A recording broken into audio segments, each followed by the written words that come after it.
It's the pernicious purveyor of preposterous pomposity, the paragon of pugilistic punditry, the king of Connecticut, Matt Granahan, the suntan Superman. And I am here again at Berman Law Group with another episode of the TBT podcast, the Berman team. And man, do I have a special guest today. The word legend often gets thrown around carelessly, recklessly, but this man is a true legend. He started out as the most dominant high school wrestler in the United States, national champion. He was going out for the Olympic team by age 17. He went on to wrestle for Arizona State University, multiple time All-American. He went on to become an international wrestler representing the United States of America all over the world. He segued into a sport that was known at the time as no holds barred, but that they now call mixed martial arts. This man was the very first collegiate and international high-level wrestler in the Ultimate Fighting Championships. He's a super fight champion. He's an ultimate champion. He's a UFC Hall of Famer and pioneer. He's a National Wrestling Alliance World Heavyweight Champion, WWE Superstar, Master Thespian, in such classic movies as Rudy, and the star of the iconic horror movies, Swamp Zombies. He's even starred in movies alongside of the Hedgehog, Ron Jeremy. Without further ado, my good friend, Dan the Beast Severn! You really did get out of that decaf there, man. But I was actually rather impressed with that little introduction. Thank you very much. Thank you, my friend. I was waiting for someone else to come inside the door there at first. Well, Dan, we've been up and down the road together for years. I've known you for a long time.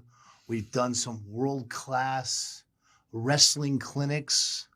You came and joined me at my alma mater, Norwalk High School, to raise money for the mats, which I considered an honor to have you there.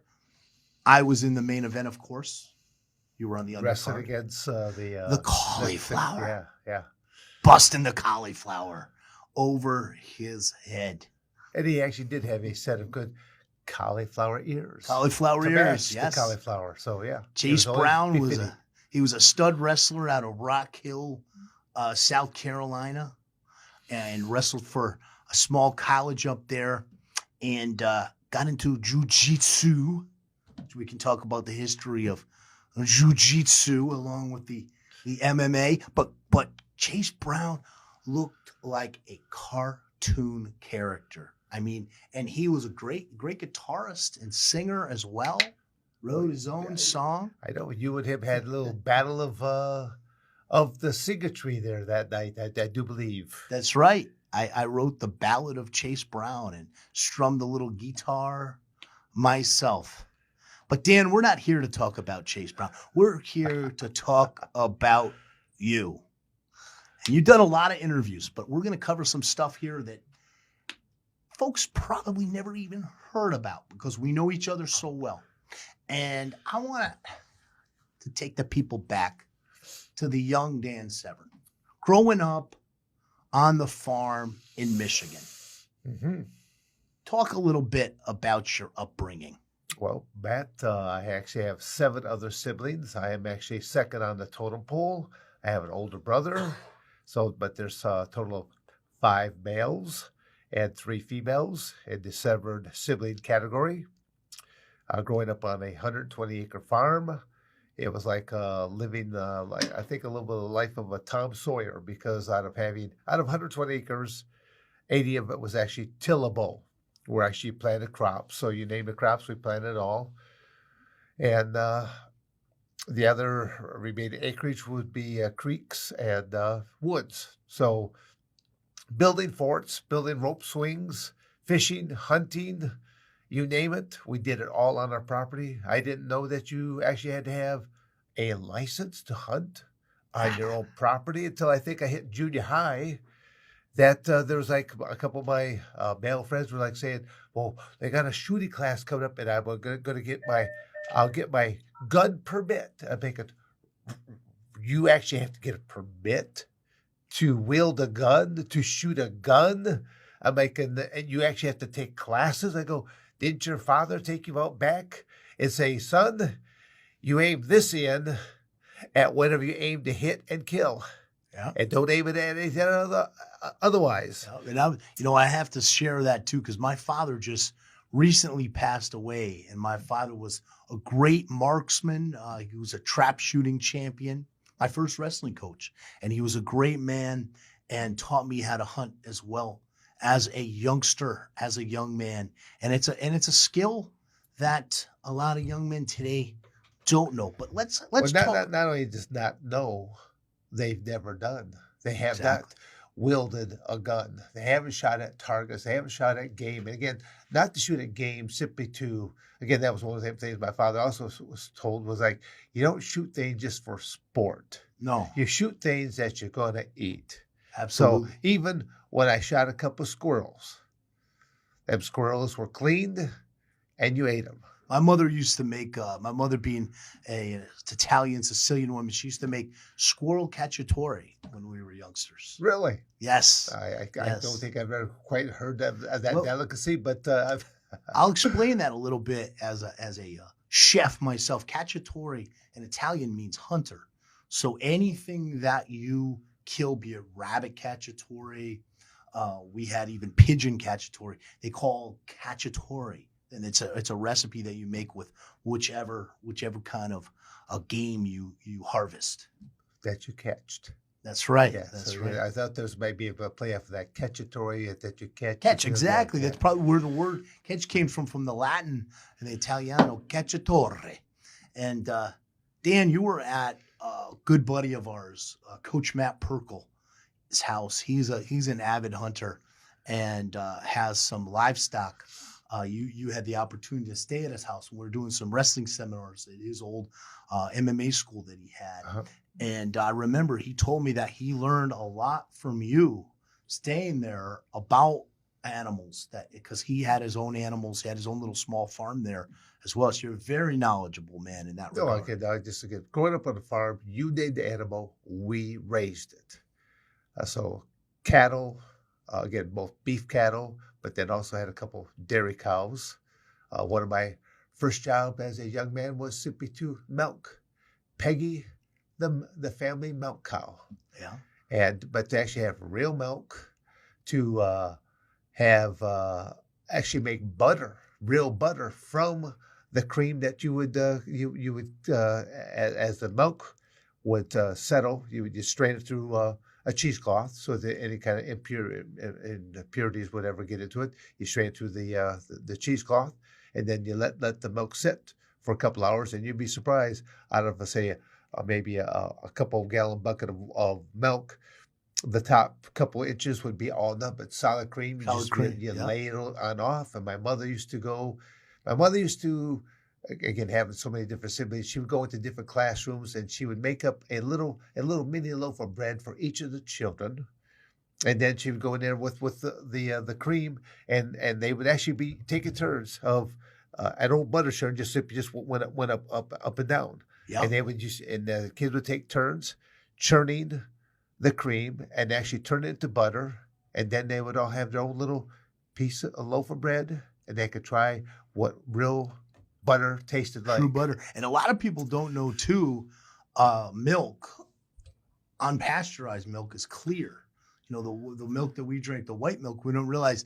I had the opportunity when I was a teenager in the summer.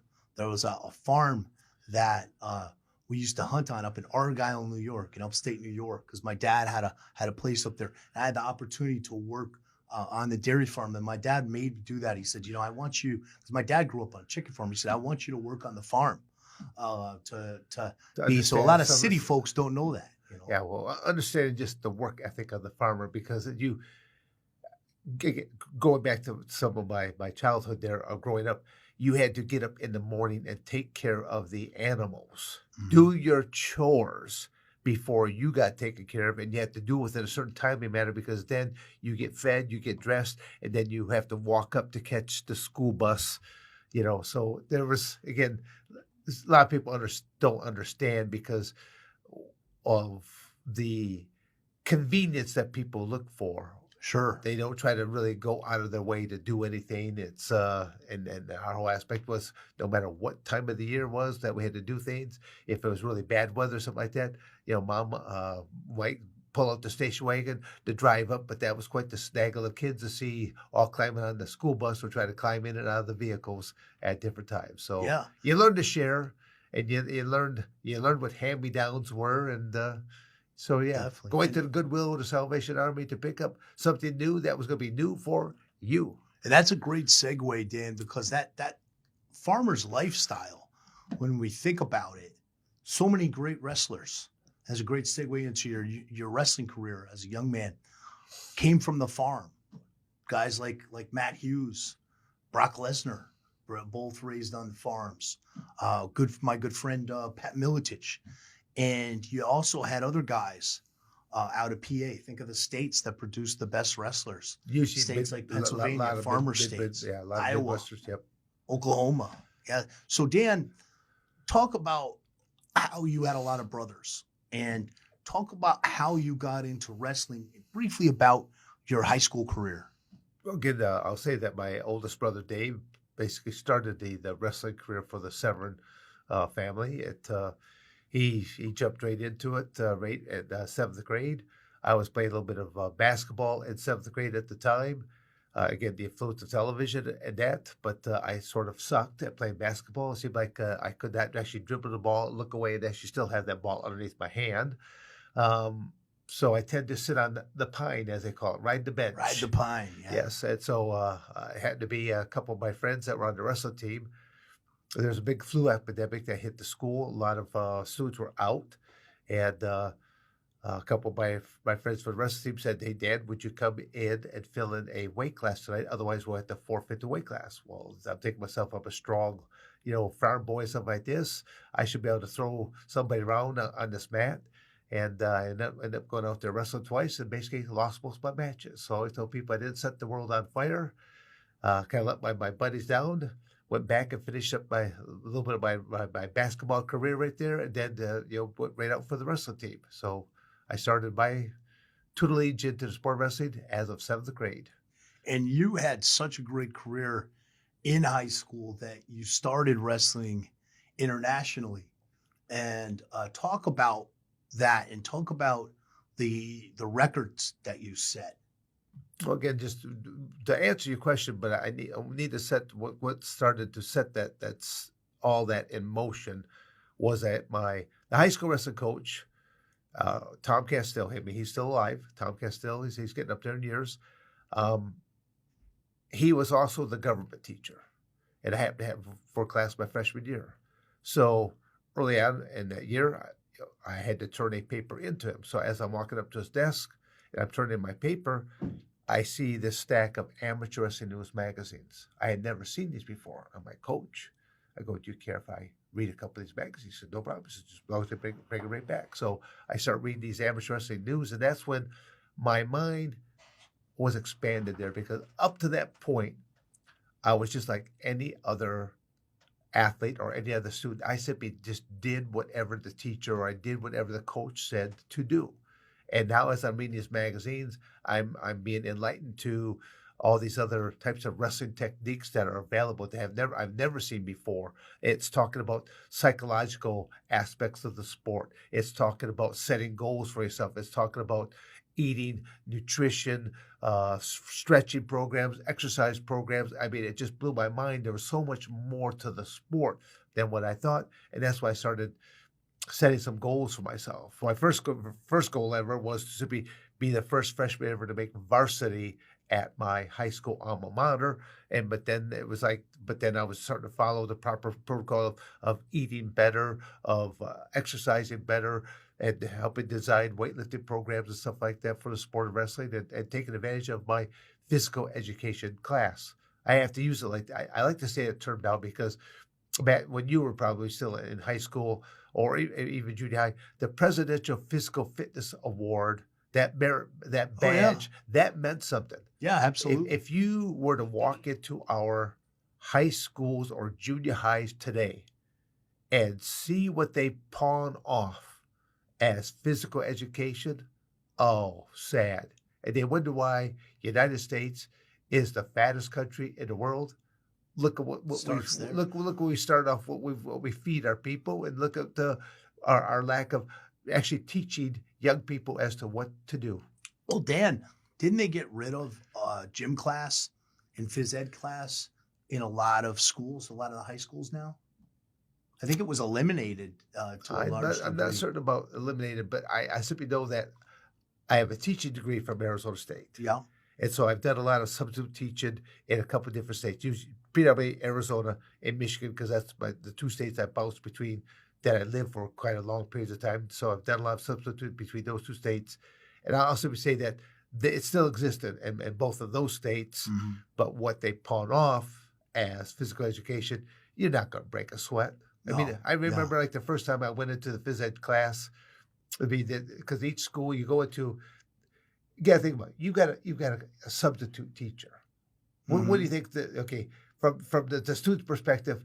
Are they going to work today? It's party time when the Exactly. substitute comes in. And especially the young bucks, they're looking to see what they're going to get away with. Yeah. That substitute teacher. So I remember my very first time ever do a substitute teacher, I got into the classroom first, and I wrote up on the chalkboard just my name, Mr. Severn. And that's all I said right there. And I'm waiting for the bell ring. So students are filing on in. I see the young bucks that they're looking at each other, like high five and knuckle bump and stuff like this, doing that. What's going to happen today? Nothing. They're just going to goof off. That's what I say. It's party time when the so, substitutes thing. But as soon as the bell rang, I stood up. I go, welcome, good morning, class. My name is Mr. Severn. If you have a hard time pronouncing Severn, you can call me Mr. S, or you can refer to me as Coach, because I've been a coach most of my life as well. If you want to know anything more about me, then I turn around to chalkboard and I wrote on it. You can look at my website at thebeast.com. Yeah. It's like going, and every high school has a computer lab. By second hour, they're in the computer. Who is this guy? By third hour, fourth hour, by lunchtime, it's all over the place. The guy, cage fighter this. He's a professional that. Amateur wrestler this. He's done this. He's done that. It's like going, and then by late in the day, the very first young man that had all the courage, he raises his hand. He goes, and I'm like, yes. He goes, well, Mr. Severn, he goes, you do know that you're not allowed to lay hands upon us, don't you? I go, au contraire. There will be repercussions if I should lay hands upon you. So rest assured, if I must lay hands upon you, then as a professional, I made the little crack of the knuckles, I'll make it worth my while. Yeah. Yes. That's So great. again, it was like, Yeah. am I bluffing or not? Yeah. Do you want to call my bluff in the process? And they're all looking going, because I got fresh videos. I'm all over the internet of being this cage fighter, this UFC champion, that, and so it's like, but I always treated them well. It's not like I was just trying to be a bully or anything like that. No, but they also, when it came, they learned that I actually cared about their education. And there's very few teachers that really know how to teach. There's a lot of people in this world, all they're doing is they're going to sit there in that chair and they're going to take up space and time. And what are they really going to contribute? Zero. Zero, absolutely. So A lot of people don't know that you were a teacher. Yeah, well, and I'm still that I knew teacher. that you were. Yeah, I knew that you were a teacher and obviously a coach. A wrestling coach with ASU and Michigan State. But a lot of people didn't know that you were a teacher. That's so interesting. Now, Dan, I want to kind of bleed into your collegiate wrestling career and cover that because. Well, let's go back to you. I kind of went off into the teach stuff like that. So you asked me about high school, just growing up. Yeah. Well, I was asking you about high school because I know you set some very impressive records in high school. Could you briefly explain that? In a nutshell, I was a 3-time All-American, a 2-time high school state champion. As a national freestyle champion, national Greco-Roman champion. I won the Outstanding Wrestler Award on top of the National Pin Award. In the process of my 4 years, I set and held 8 national records simultaneously, which was a national record in itself because nobody had ever done it. I was a pinning machine. I just pinned people. To me, it's like, Matt, you've also been a wrestler. You simply know that as an amateur wrestler, if someone just beat you by a few points, you simply know in the back of your mind, like, I could get better because he only beat me by a couple of points. But when someone physically grabs you and against your will puts you on your back pins you, that's a whole different category right there. The pin is the ultimate victory, but it's also psychological because the next time you go out to face that person, there's a psychological edge that you have. Absolutely. Yeah, I was a fast pinner, nowhere near the records you set, but I set a conference FCAC record, consecutive pin record. But what was your move? What was your move that you hit? Well, what we used to call, and everybody calls things different, but what we used to call the pancake. And I know a lot of people assign different names to it, but essentially a pancake can be caught from a couple different positions. When somebody shoots on you and you do like a half sprawl, grab the chin, and you switch your weight and drive them down. Take like an underhook or a head or underhook, okay. Chicken wing, and switch your weight, drive down, post your legs. Now, I know that they didn't know the term pancake in the South. They call that by a different name down there because there's so many different names. You can hit a pancake too from a snap down, but it's interesting to me because you were beating yourself basically because you were so good in high school that the goals that you were setting were to beat your own previous record and your own previous pin time for fast pins. But no, that's why I would, even when I talk with young people nowadays, I go, never try to compare yourself to anybody else. Yeah. Only person that you got to compare yourself to is yourself. I've done it with my own sons in the sport of wrestling. I've talked to them about it with even a couple of my daughters here about setting their own goals. I mean, even as young adults, setting your goals of what you want to get the best jobs you possibly could get. You want to try to attract the best, mate for yourself. I mean, you're looking for the, when people, I tell people, life is competition. Anyone that says elsewise might as well go to a communistic type country where you can all be equal. Absolutely. And we'll touch on to politics a little bit too. Do you see that little sinister? Yeah. You see a little sinister smile come across my face when I say that? Yes. Absolutely. You had that tremendous pinning record in high school, and then you took it on. But it carried over to college. College. You took that on to college, and I didn't want to spend too because we want to get into your fight career that everybody knows about. But when you were in college, and you were a few years before me, and that was such a competitive heavyweight division, and anybody who knows wrestling will know this. I mean, you had Bruce Baumgartner, you had Lou Bannock, you had Steve Williams, that a lot of people know as Dr. Death, who was professional wrestler, professional wrestler, and great amateur wrestler too. But that was such a competitive heavyweight bracket, and you were in there before the weight cap. Correct. And I that always, weight cap didn't come in until I think like the early to mid 80s. I think it was mid 80s because we were talking about Daryl Peterson, who was also a national champion from Iowa that went into pro wrestling, and that guy's got to be like 400 pounds. So you had these Chris big Taylor, sumo looking. Chris Taylor, from Iowa monster. State. Yeah. From Iowa State. There you go. Yeah, but these guys that weren't necessarily great athletes. And like, what's the least competitive, not competitive division, but like you said, easiest division is lightweight and heavyweight because there's less of them. Yes, when you look at it, the two easiest weight classes would be the very lightest weight class or the very heaviest weight classes. The hardest one, if you're in the middle, if there's something around the 150-pound range, there are so many more people that are at that weight class at that time period.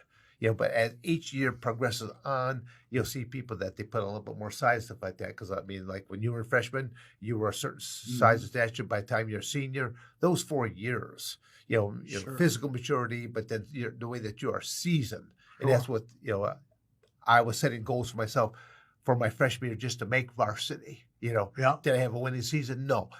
I just wanted to see if I could make varsity, and I was able to achieve that. And then by the next year, raise the bar. Absolutely. Again, it was my bar for myself, and just to continue to do that. And to backtrack on something, because it just popped into my head, the word I was trying to look for that they call in the South, and I think the Midwest too, is cow catcher. They call that, they call it pancake, but we call it pancake. Pancake, cow catcher. Yeah. But what I wanted to get to in your collegiate career, the swing of weight for heavyweight with matter not being a weight cap. I mean, you're a big guy, but I mean, you were at a serious weight deficit in a lot of those matches. And you were in the finals in the nationals. But I wasn't really wrestling heavyweight by my collegiate career. Yeah. That was all at 190 pounds. In high school, my freshman year was only at my freshman year in high school was only at heavyweight. But then I ended up making the 185-pound weight class. But when you were in college, you wrestled heavyweight, right? I bounced between 190 and heavyweight. Okay. Yeah. Only really my senior year did I really go heavyweight, only due to an injury I had. Again, you don't talk about things because you don't want anyone to know about your injuries. So I had a bad neck injury, so I went heavyweight because heavyweights aren't known for being shooters. They're not known for doing this and that. Yeah. It's a lot of times it's referred to as the dance of the teddy bears. Slow and lumbering, yeah. Yes. Slow, but you were in that bracket with some of the best heavyweights ever. Bruce Baumgartner. You had a lot of heavyweights. Bruce Baumgartner, he had a very vicious double. Bruce was good about his double. Very agile, big man, yes. What can you say about Dr. Death? Did you know Steve well? I remember seeing him. It was almost like really, it was entertaining. Yeah. Because he was a heel in college. Did he wear a mask? There was a match where Arizona State was at Oklahoma University, and literally they're even announcing him as Dr. Death Steve Williams. Yeah. And when he goes out onto the mat, they're booing him. And it's a home match. Fans. Yeah. And he's blowing his fans kisses, So. Yeah, he was an entertaining dude. Yeah, and he had some issue. It started with, I remember with his nose or something, nasal surgery he had. He started wearing a mask when he was in college. He had something on his face. I'll have to look it up, but he had some nasal surgery, and that was where he got the name Dr. Death. Looked like Hannibal Lecter or something. Yeah. Wow. I learned something new today as well. Yeah. Yeah. So let's talk about, you wrestling in the finals of nationals against, was it Lober from Clemson? No Loben. Yeah. No Loben from Clemson. And that was a match you should have been awarded the victory. Well, again, there's I think we've talked about this previously off the air, but I mean it's it's how people handle adversity, things that go wrong in life. So sometimes when whether you have control over it or whether other people you think they have control over what things they do or things that just simply go wrong. And I'll say that's what life is all about. It was, there are certain things that are burned or etched into my memory. And I can, even though that match happened, decades ago, I still can envision it all, how it went down at that point in time. To know that there's both Noah Loeb and I are scrambling around, we go out of bounds. And basically, the referee brings it back in. I look over at the clock, 10 seconds are on the clock. I'm winning by 1 point. Only 10 seconds. It's in the bag. This is all win. All I can do is, both of us have been warned for stalling. Don't back up. Simply just move forward. When the referee blows the whistle to start the match, I move forward. I get a collar tie. I get an underhook. I got my opponent backing on up. In the final 2 seconds, a whistle's blown, and I'm called for stalling. There is no aspect whatsoever that I was stalling. I did everything. It was in a forward, aggressive type manner, and I get dinged for stalling. We have to go into overtime, and then I lose in overtime. Yeah, the match you definitely should, but that's what drove you. As you that won, was one of the first steps. that started driving. Everyone has Yeah, different things that happen in their life to where you can lay down, whimper, and let life beat you, Yeah. or it helps to motivate you to dig Sure. in and find out what you're made of. Sure, definitely, and that gives you the fire to continue and the intensity. But what I wanted to get to is you had these amazing career, international wrestling and collegiate wrestling, but you went on to just compete for so many years. You have the most fights. You're in the top 3 of individuals that had the most fights of all time. For like MMA, you mean? For an MMA, but I'm yeah. just talking competition. You just kept going and going. Yeah, well, And- again, and MMA. You gotta realize. Yeah. I mean, man, I didn't start until 37. Yeah, we're gonna Who get. starts? Yeah, I want to get to that because you went from college to compete internationally and make the Olympic team, and there was another contentious match you had. I think it was against Lou Bannock, Yeah. and that kept the 1984 Olympic fire team. too. Yeah, explain Yeah. that. Well, again, just the Olympic trials. I would say that the 1984 Olympic trials was the very first time that USA Wrestling actually had the matches being videotaped, so that if there were to be any protests, it's like how football can go back and watch the monitors and stuff like that to see if there really was a true infraction or stuff like this. Was the same type of thing. Matches are being videotaped, so that if something should go wrong, and the athletes have now the athlete that was wrong has an opportunity to protest the match. And through the Olympic trials, I think there were there was an incredible, I think there was either 38 or 48 protests that were filed. And they actually gave out a paper onto it. I probably actually have that paper in the little file I have, because I wrote that story all on up.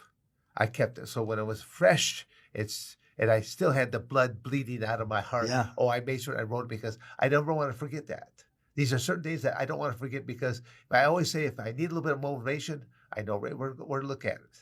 And so they have these matches that were supposed to be videotaped. I mean, they were. And if they found out that they were wrong, either the bout was supposed to be rescored, other man declared winner, or they were supposed to re-wrestle the match completely. I mean, they just had a couple alternatives that they came up, which made sense. And out of these either 38 or 48 filed protests, all the others were done exactly that way, except mine. Mine was swept underneath the carpet. And Gable was trying to stack that team with Iowa wrestlers. Of course he was, because Yeah, he was the Olympic coach, and he was also the head coach of Iowa University. And And- Iowa, again, to his kudos, Iowa had a incredible record going for a winning streak of the Sure. national title, stranglehold. When you look at the history of the sport of wrestling, the 2 Iowa schools, the 2 Oklahoma schools, but now it's Penn kind of State. moved back more to the eastern, to Yeah. where you got Penn State has been really a very dominant force. Well, Dan, the people who don't know amateur wrestling, but will know this, 1996, Kurt Angle won a gold medal. But what a lot of people don't know, one of my best friends and training partners. I managed him through his fight career. Kamal Shalarus, Prince of Persia, who was also great international wrestler and freestyle. And one of his mentors and his coach was Abbas Jabidi. In 1996 in Atlanta, the Iranians feel that Abbas definitely should have gotten the gold in the finals against Kurt Angle. So that's another one. So that was home court. You're in the United States, you're in Atlanta. The Iranians wanted to hang Kurt Angle by the. But think about it. If he had won the silver, would he have had that pro wrestling career that he had? It would have gone on to. So it's something that in any sport, especially individual sports, where there's points and there's scoring, you can have a little corruption there. But being a victim of that corruption is what drove you. Well, again, you could either lay down and cry and let life beat you, or it inspires you to dig down deep. And I always tell people that when that happened, I mean, we wouldn't be talking here today. Yeah. Had everything gone right for me in 1984, I would have probably retired from the sport of amateur wrestling, and I would have been that teacher/coach at a local junior college, high school, and I would have been just content being that teacher and that wrestling coach. And I would have never met you, probably. Yeah. Well, again, that's where there would be no gold be in the front of you, belts. stuff like that. There would have been never would have been a professional wrestling career. Would have never been a UFC career. So it's Dan. Let's talk about this belt right here, and I want to have a discussion. The National Wrestling Alliance, the NWA Heavyweight Championship belt. Such a rich history of this belt. Mm-hmm. You were the champion here. And I was with Kevin Sullivan yesterday, who's a mutual friend of ours, all the wrestling fans who know Kevin. And we were talking Florida because we were in Daytona yesterday together doing a wrestling show and convention. And here in the state of Florida, where Eddie Graham's territory, there was Bob Roop, and there was Jack Briscoe, Jerry Briscoe. There was Hiro Matsuda. Point blank, Florida is so rich in professional wrestling history. I think there was some type of a tax advantage for professional wrestlers, and there were several. There was Bob Roop, and there was Jack Briscoe, Jerry Briscoe. There was Hiro Matsuda. Point blank, Florida is so rich in professional wrestling history. I think there was some type of a tax advantage for professional. Size you, and then they'd put you in the ring with a guy like one of us, and we would stretch someone of real ability. Yeah, and we would stretch you and send you on your way. The Undertaker did a Joe Rogan show recently, and he talked about a guy that you probably don't even know you beat in the semifinals in high school nationals was a guy named Mad Dog Bud Sawyer, who was a great amateur wrestler, not at your level, but a really good amateur wrestler who stretched the hell out of The Undertaker when he wanted to get into pro wrestling. And he told that story on Rogan's show, and he said he was cross-facing him, busting up his face, and he says, this little stocky guy was just taking me down at will and stretching me. And The Undertaker, to his credit, he kept going, kept getting tough. Hulk Hogan, when he was Terry Bollea down here in Florida, wanted to get into the business of professional wrestling. Went to the Hiro Matsuda's gym. Hiro Matsuda broke his leg. Hogan came back, and Hogan said in his memoirs, he said they didn't even Spartan me up until after my first match. His first match was with a guy that we were with yesterday, who's a pretty good shooter too, from the Killer Bees. Help me out here. A friend of ours, but not Jim Brunzell, but Brian Blair. Oh, yeah, Brian Blair was against Brian Blair here in Florida, and Hogan writes about it in his book. They had him shoot with Brian Blair, and they kept him in the dark for so long, and they wouldn't smarten people up. And the history of this belt with guys like Lou Thez, even with Lou the Thez, Nature Boy Ric yeah. Flair, who also had a good amateur background as well, not at your level, but was a state champion and went on. I had scholarships in college and blew it all from partying, drinking, having a good time, and still being the Ric Flair like he is today. But he had scholarship for University of Minnesota. But the point is to get into the business. It was tough to get into the business of professional wrestling. Talk about what professional wrestling means to you and how you got into the business. Well, I mean, I was approached by several independent companies through the mid '80s. So even when my collegiate career came to an end, and but there were still. I couldn't be a pro. If I would have turned pro, I could not have made an Olympic team or a World Cup team. The rules were were still different. It wasn't until 1992 Olympic Games did the United States Olympic Committee allow professional athletes to compete still at the Olympic level. So that's when we had the dream team, basketball dream team that's out there. So now you got all these NBA stars that are out there, whereas before it was tough for the USA to win. Now you got all of our pros out there. It was like just a slam dunk in so many different ways that the United States ended up dominated in the sport of basketball.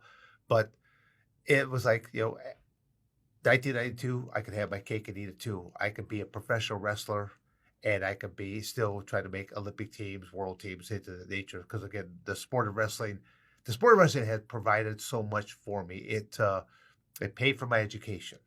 It was providing me with different types of livelihood, because I knew that I'll be a teacher, and I'm going to be this coach, and I'm going to have still an income coming from that. And I was still doing lots of amateur wrestling camps especially during the summer months.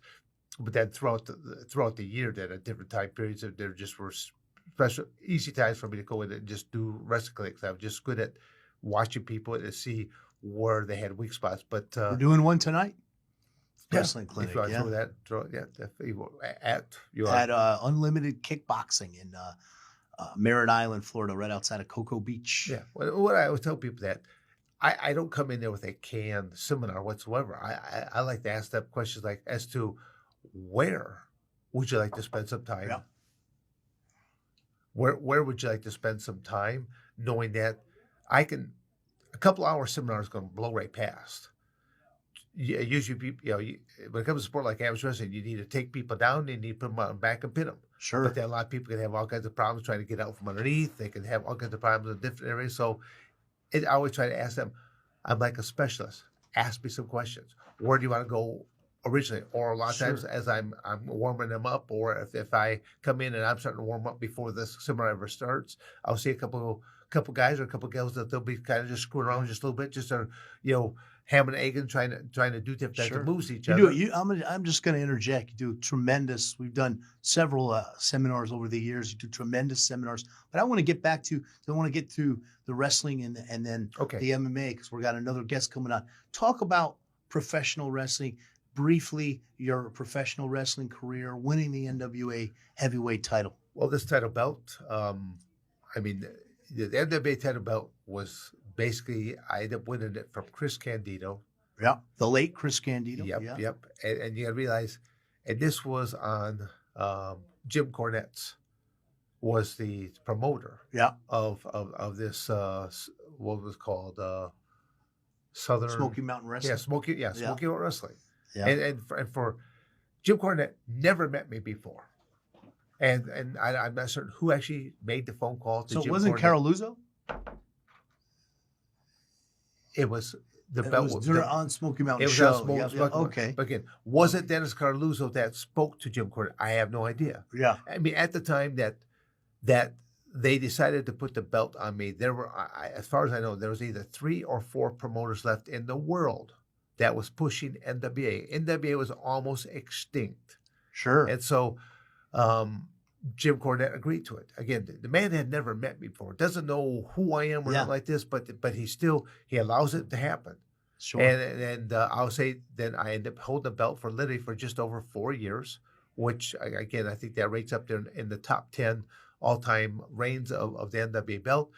But I ended up getting them so much exposure. I Sure. traveled all over the world defending the NWA belt, and it was seen at the Ultimate Fighting Championships. I'm the first guy You brought ever, that belt way before and Brock. still Yeah. and still the only one that has had a professional wrestling title belt carried out in their entourage. Dennis Into the Carluzzo UFC. actually carried Yeah. that belt on out. The late Yeah. Dennis Carluzzo, and because I told him, I said, you guys, Dennis Carluzzo and the I think the four other gentlemen I had with me, they were all dressed up in Stars and Stripes uniforms, Sure. and they had they were going to be the entertainment. They actually had T-shirts, and they were whipping them out into the crowd, stuff like this. It was actually like a professional interest. And I go, you guys are the show, not me.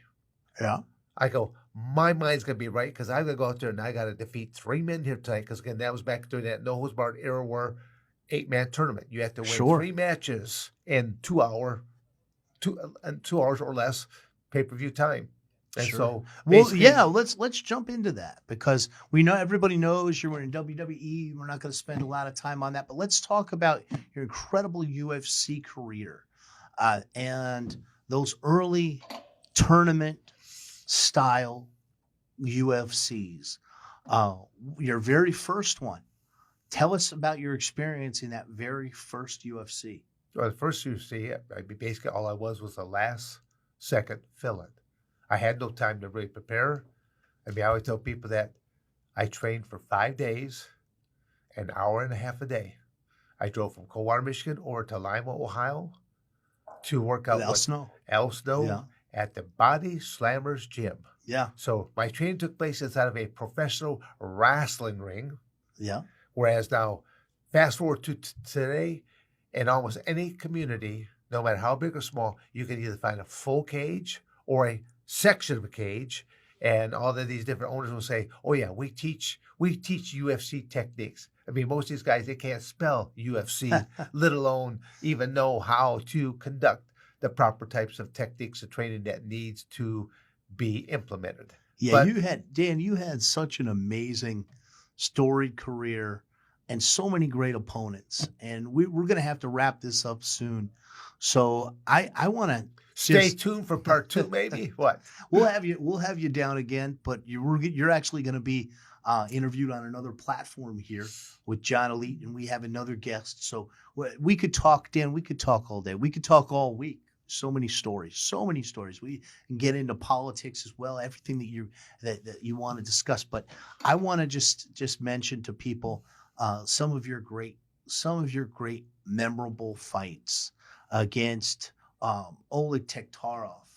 I always say this one looked like a prison rape against Forrest Griffin, where you had him held down the entire fight. Everybody knows UFC Hall of Famer Forrest Griffin. I thought that was Tank Abbott. Tank Abbott was brutal. You brutalized the tankster. Everybody knows that. So I don't want to cover that. What everybody knows. Everybody knows your amazing career. And before we wrap this up, though, Dan, I want you to talk about your new podcast here with Don Fry. Well, again, just to talk about it, just something that Don basically approached me on to, and he actually came up with the name Toxic Masculinity, and basically we just started moving forward with it. And I'll say that I've enjoyed having it, especially I think you kind of cover some of the things like there at the beginning. I was a guest on your show recently. We live in an era where people are not held accountable for what comes out of their mouth.